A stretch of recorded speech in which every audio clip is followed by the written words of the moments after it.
Assalamualaikum warahmatullahi wabarakatuh. Perkenalkan, nama saya Hairunisa dari kelas MPIB 2. Di sini saya akan menampilkan makalah saya dari kelompok 10 yang berjudul Pidato.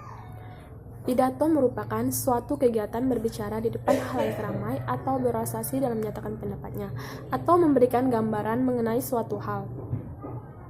Tujuan pidato menyampaikan perasaan, isi hati, gagasan kepada orang banyak.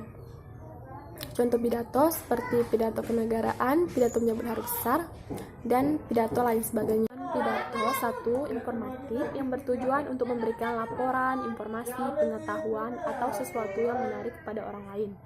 2. Persuasif dan instruktif, yaitu bertujuan untuk mempengaruhi, mendorong, dan mengajak pendengar dengan melakukan sesuatu hal secara sukarela. 3. Edukatif, yaitu lebih menekankan kepada aspek-aspek pendidikan.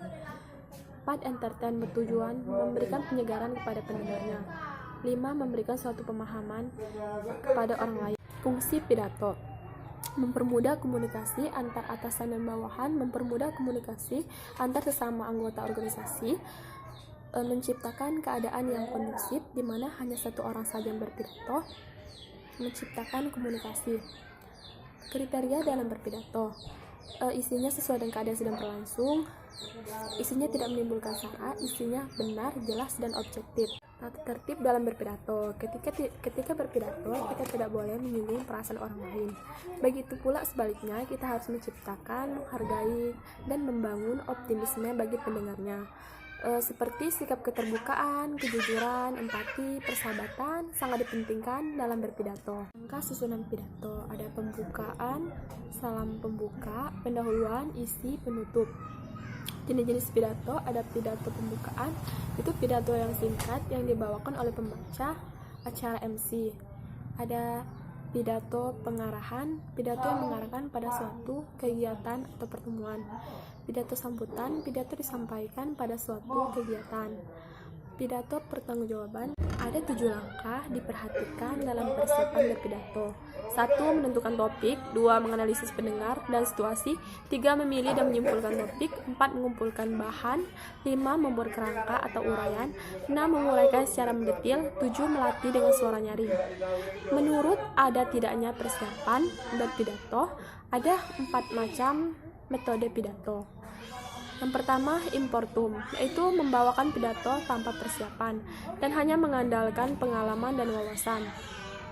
2. Ekstemporal, yaitu teknik berpidato dan menjabarkan materi pidato yang terpola secara lengkap, yaitu menyampaikan materi harus disiapkan garis-garis besarnya saja dan menuliskan hal-hal yang dianggap paling penting.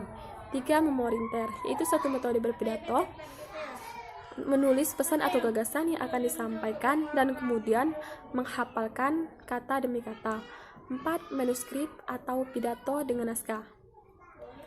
Tata krama dalam berpidato: jika berpidato di depan umum, hendaknya memperhatikan 3 hal. Berpakaian dengan memakai perhiasan, berpakaian dengan rapi, bersih, tetapi tidak bergaya pamer dengan memakai perhiasan dan pakaian yang berlebihan. Menggunakan kata-kata yang sopan jika berpidato panjang, agar tidak membosankan pendengarnya, hendaknya diselingi humor, namun humornya tetap sopan. Menulis naskah pidato: menulis naskah pidato pada hakikatnya menuangkan gagasan ke dalam bentuk bahasa tulisan yang siap dilisankan melalui kegiatan berpidato. Menyusun naskah pidato, seperti isi, bahasa, dan penalaran menjadi sasaran utama. Isinya harus dicermati kembali apakah telah sesuai dengan tujuan pidato dan kegiatan digelar. Isinya juga diperhatikan atau dipastikan apakah benar, referensif, dan mengandung informasi yang relevan dalam konteks berpidato. Sistematika berpidato: ada salam pembuka, pendahuluan, isi pidato, kesimpulan, harapan, dan salam penutup. Faktor penunjang keefektifan berpidato: pembicaranya dituntut seorang bermoral, pembicaraannya hendaknya sehat jasmani dan rohani, sarana yang diperlukan cukup menunjang. Teknik berpidato yang efektif dapat dilakukan dengan 2 cara, yakni pidato tanpa teks dan pidato membaca teks. Efektivitas di pidato dipengaruhi oleh beberapa hal, diantaranya pelafalan, intonasi, nada, dan sikap berpidato. Lafal adalah bunyi-bunyi dalam bahasa, ucapan atau bunyi-bunyi bahasa. Intonasi mempunyai 2 fungsi. Pertama, menentukan makna kalimat yang kita ucapkan. Kedua, intonasi dapat mempengaruhi daya persuasif. Nada yaitu tinggi atau rendahnya dalam suatu bunyi. Sikap berpidato merupakan unsur non-bahasa atau reaksi seorang terhadap diri dan lingkungan. Baiklah, itulah yang dapat saya sampaikan. Kurang dan lebihnya saya mohon maaf. Saya akhiri. Wassalamualaikum warahmatullahi wabarakatuh.